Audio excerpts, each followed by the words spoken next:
ஒரு மூமின் சிந்திக்காமல் பேசினால் கிழக்குக்கும் மேற்குக்கும் இடைப்பட்ட தூரம் அவன் நரகத்தில் தள்ளப்படுவான் என்றார்களே. இந்த ஹதீஸ் எனக்கும் உங்களுக்கும் இல்லையா? இந்த ஹதீஸ் எனக்கும் உங்களுக்கும் இல்லையா? நானும் நீங்களும் அப்படியா பேசுகிறோம்?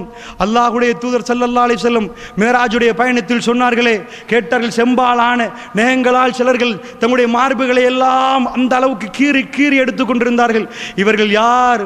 அல்லாஹ்வுடைய தூதர் கேட்டார்கள், ஜிப்ரீல் இவர்கள் யார்? யா ரசூலல்லாஹ், அல்லாஹ்வுடைய தூதருக்கு ஜிப்ரீல் சொன்னார்கள், என்ன சொன்னார்கள் தெரியுமா? இந்த உலகத்தில் மற்றவருடைய குறைகளை தேடி திரிந்து புறம் பேசி திரிந்தார்களே அவர்களுடைய தண்டனை என்றார்கள்.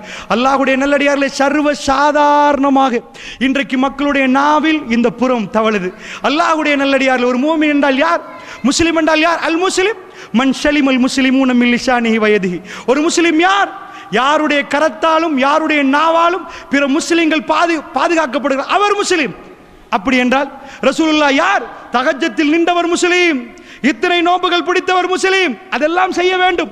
ரசூலுல்லாஹ் என்ன டெஃபினேஷன் கொடுத்தார்கள்?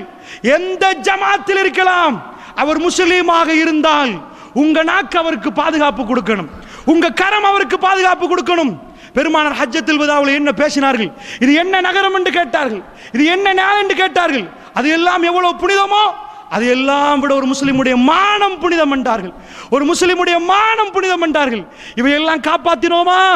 எக்கச்சக்கமான ரமலான்களை தாண்டி வந்து விட்டோம்.